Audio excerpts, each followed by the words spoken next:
Ada yang kata Han gula-gula tu dia merayau dekat sekitar kampung dan mengacau orang-orang kampung di sana. Buat apa ni? Saya tengah makan kacang. Buat apa ni? Boleh tak awak jangan ganggu saya? Saya nak periksa tilau ni. Buat apa ni? Saya tengah. Hai, Assalamualaikum, welcome back to my channel. Siapa yang tak kenal aku, nama aku Raihan. Siapa yang belum subscribe, jangan lupa tekan subscribe dekat bawah tu. Kalau boleh tekan like sekali, okay? Yang dah subscribe channel aku nak ucapkan ribuan terima kasih sebab subscribe channel aku. Jangan lupa tekan butang loceng supaya korang tak terlepas video-video daripada aku. Actually minggu ni aku nak buat konten seram lain, tapi tengah aku scroll Twitter, tiba-tiba aku terbaca satu tweet ni and aku pun macam pelik, betul ke benda ni terjadi? Lepas aku baca tweet tu, aku pun start lah mengkaji and buat research tentang benda ni. Melalui research dan kaji selidik yang telah aku buat, memang mengejutkan aku apa yang aku tengok, apa yang aku baca. Aku tahu ramai yang dah tahu tentang kes ni sebab kes ni pun dah masuk kat dalam berita, dah keluar dekat surat khabar and dah banyak video-video yang viral tentang benda ni. If ada viewer-viewer aku yang tinggal dekat area sana and pernah mengalami tentang benda ni and korang ada kisah nak cerita tentang benda ni betul ataupun tidak, korang boleh komen dekat bawah. Nanti aku akan pin, aku akan baca komen korang. So sebelum kita borak lebih panjang, aku nak tunjukkan satu video ni dekat korang. So let's check it out.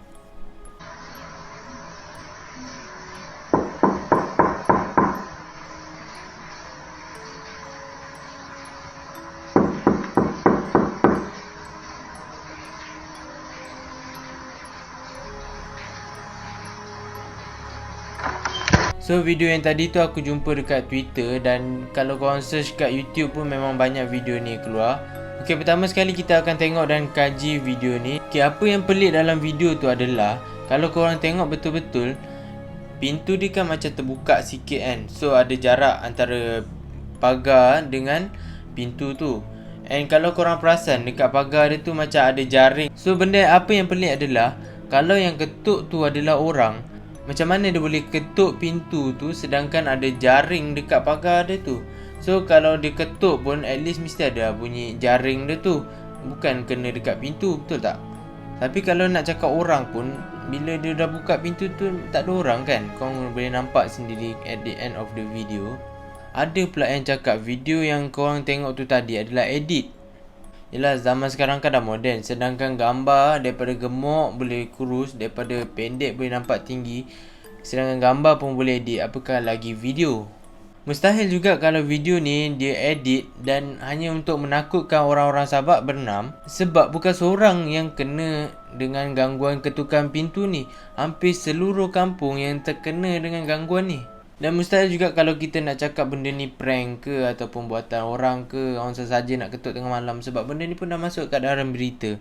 Duduk di Sabak Bernam, Selangor yang terlibat dalam gangguan ketuk pintu pada waktu malam dinasihati mengamalkan bacaan Yasin dan solat hajat bagi mengelak daripada kekacauan terus berlaku. So video tadi adalah antara bukti yang mana orang Sabak Bernam telah dikacau.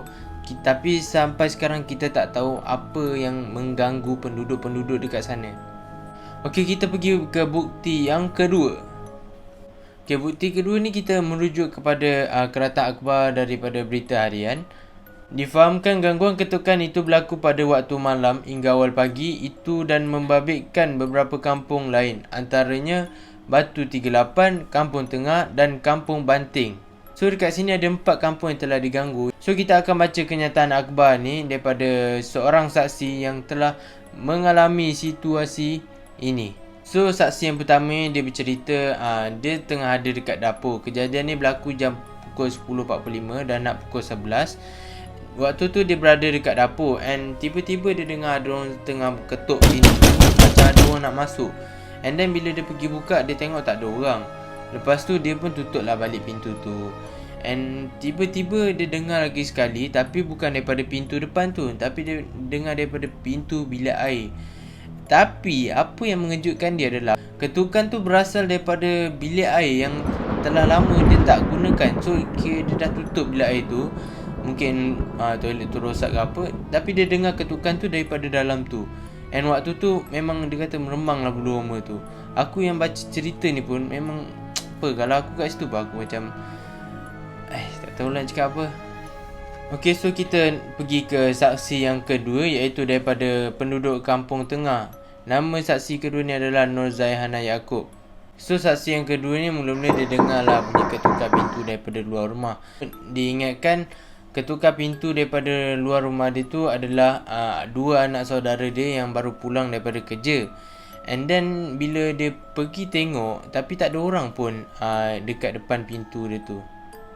Keesokan harinya bila dia buka WhatsApp, baru dia tahu yang kecoh tentang pasal ketukar pintu ni. So itu adalah cerita daripada saksi yang kedua. Dan kita move up kepada saksi yang ketiga. Apa yang membuatkan aku tertarik membaca kenyataan pada saksi yang ketiga ni adalah saksi yang ketiga ni adalah pengurusi MPKK kampung. So ramai orang yang membuat aduan tentang benda ni, ketukan pintu ni dekat dia. And kejadian tu sendiri betul-betul berlaku dekat diri dia sendiri. Okey, dekat sini ada banyak saksi ataupun bukti yang menyatakan bahawa kes ni bukanlah kes yang fake ataupun kes main-main.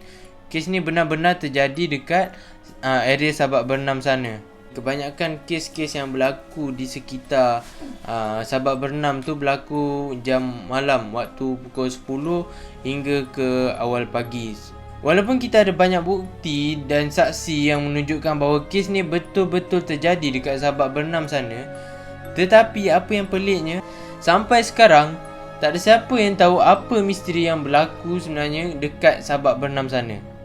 Kes misteri ini masih lagi di dalam siasatan penduduk setempat dekat area itu. Pada awalnya ada yang mengatakan bahawa ini adalah taktik-taktik rompakan untuk merompak ataupun menyamun rumah.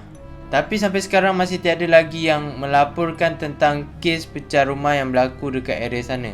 Ada juga propaganda yang mengatakan bahawa kes ketuk pintu rumah ke rumah ni adalah gangguan daripada makhluk halus. Ada yang kata Han gula-gula tu dia merayau dekat sekitar kampung dan mengacau orang-orang kampung di sana. Okay, kalau aku sebut Han gula-gula tu, korang faham lah sendiri, aku tak nak sebut. Penduduk kat sana pun masih lagi tertanya-tanya apa yang sedang berlaku dekat sana. Apa pun aku cuma nak pesan supaya korang kuncilah pintu rumah korang. Kalau boleh korang perbanyakkanlah baca doa pelindung diri. Kalau ada orang ketuk pintu rumah korang tengah-tengah malam, janganlah nak kata-kata nak buka. Dah tengah malam buta, siapa je nak datang rumah korang. Aku doakan supaya misteri ketukar pintu ni cepat terjawab, supaya penduduk-penduduk kampung dekat sana tak rasa takut ataupun bimbang dengan misteri ketukan pintu ni. Kalau ada antara viewer-viewer aku yang duduk dekat sana dan tengok video ni, kalau korang ada pengalaman ataupun ada cerita yang nak di-sharekan, korang boleh sharekan dekat bawah ni dan mendapat tahu apa yang terjadi sebenarnya dekat sana. Sekian saja pada video kali ini. Kalau korang suka video ni, jangan lupa tekan like and share video ni kat korang-korang. Kalau korang belum subscribe, jangan lupa tekan subscribe guys. Jumpa di video akan datang. Bye bye. Assalamualaikum.